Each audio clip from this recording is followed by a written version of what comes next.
Here's my theory: WWE doesn't know what to do, and they might actually make that decision on the day of the Royal Rumble. On the chance that they do, they're doing an amazing job confusing the heck out of us. For the past few years, we were mostly sure would win the Royal Rumble, but this year, with Punk coming back seemingly finishing his story, Gunther literally being number 2 last year and objectively deserving it more than anyone else, and Cody's story still being relevant 1 year later, where more people are pulling for him to win, and The Rock is literally the authority at this point. We are left confused and invested in the outcomes. Good job, WWE. Anyway, Sports Illustrated released this about where WWE is going, and here's my opinion on each of these outcomes. Cody versus Punk. This match to me didn't exist until their promo on Raw. I personally never thought it made any sense for them to go against each other. There are much better storylines that could be focused on, but with everything happening, I see this as somewhat of a good choice.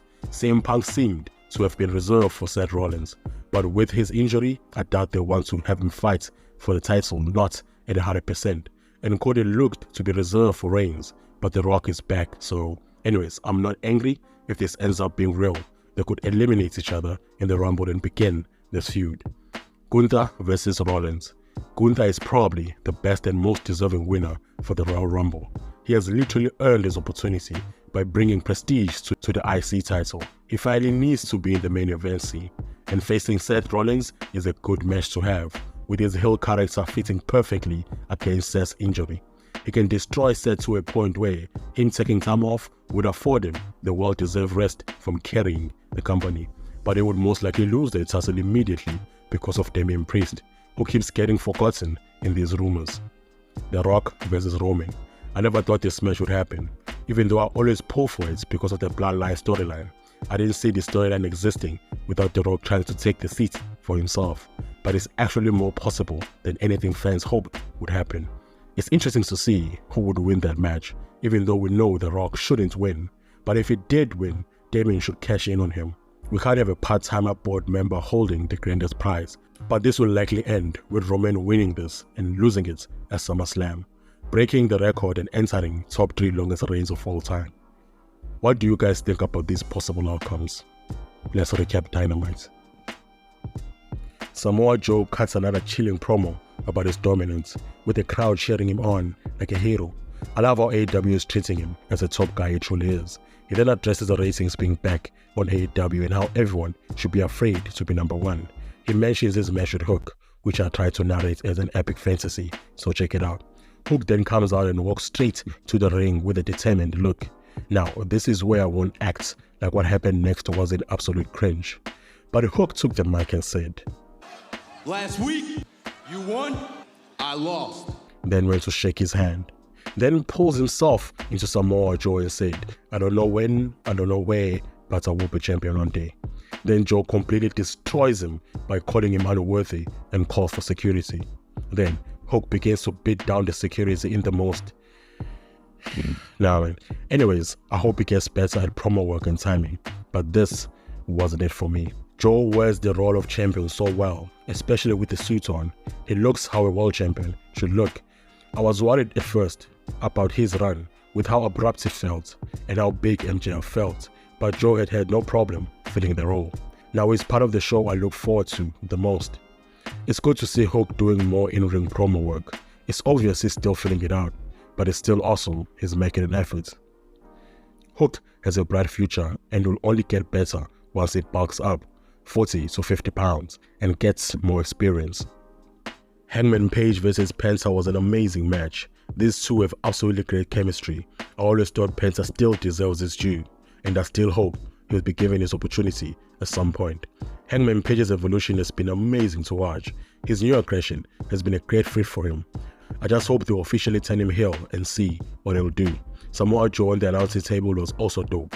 The match ended with both of the men coming close, but ultimately, Adam hit the back shot for the win, and it tells Joe he wants to take the title back. Hangman Adam Page is going to become 2 times AEW World Champion. Having Joe on commentary going forward to scout his opponents is good storytelling and allows him to show why he's the king of television. Really wish they gave Penta a huge singles run, more wins, title, considering Phoenix won the international title. Wardlow vs Trent Barreta was a decent match, with their group sitting outside watching them. Wardlow is powerful and could be an amazing heavyweight, but AEW really doesn't know how to book heavyweights, so they stick them in groups. Trent is also someone with potential, but just hasn't gotten to win a prize. But Wardlow delivers an amazing powerbomb for the win. Wardlow wanted to finish him off, but gets stopped by his crew, causing a bit of commotion with the other crew. Wardlow gone from being a sidekick to a great wrestler, back to a sidekick with the Kingdom. I need the Wardlow run. I want to see Jake Hager do something more ambitious. I want to see Brian Cage get more screen time. Let these bigger dudes breathe. Big Bill is great. Even so, nice seeing Trent Barreta get plenty of screen time lately too. I'd forgotten who he was initially because it's been years. The last time I tuned into a match of his, I wasn't able to reach the top of the refrigerator. It's about time Wardlow becomes a future world champion in AEW. I was surprised with how much I enjoyed this Toni Storm and Deonna segment. I didn't get or pay attention to this Toni Storm black and white gimmick. Even after she won the title, I was like, nah, pass. But I like how Deonna talked about their past, which looks to be very personal. They even shared the same ankle tattoo, but I'm gonna pay more attention to the female division now. Then eventually, they have a squabble. Deonna kicks the Butler and holds the title high. Once again, Toni Storm is the only thing worth watching on Dynamite. Never thought I'd hear the words neuromassage, epidural, and bumhole all in the same wrestling promo. Timeless Toni and virtuosa Deonna Purrazzo are going to put on a storytelling and technical clinic at Revolution, but something tells me a certain boss is going to make a debut that night. The black and whites and film grain are great, but I also really love that it looks like they lowered the frame rates on Tony's side only. Love it. Jeff Hardy and Swerve was an absolute clinic. Jeff still got it, and Swerve is absolutely going crazy in AEW. Made Hardy ringside was busy saying.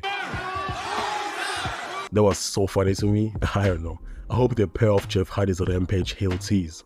It would be great to see Jeff Hardy heel run. After a lot of attempted murders by Jeff Hardy, Swerve ultimately defeats Hardy with a stomp. Jeff sold the hell out of that move. I thought it died. These two need to have a feud together. It's a shame Jeff's been getting wasted for months on Rampage.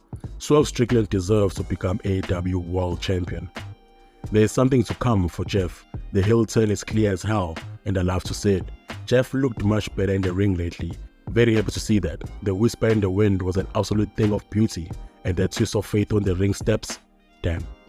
Thunder Rosa vs Red Velvet was a good match, with Thunder Rosa proving why she's underrated, and probably treated somewhat unfairly on AEW, and Red Velvet also showing why she's booked so much. After a good back and forth, Rosa defeated Red Velvet and tries to cut a promo and gets cut off. AEW should make a TV deal with Daily Wire. Pretty good match, kinda feels like Red Velvet's off a bit. Hope it's nothing so serious.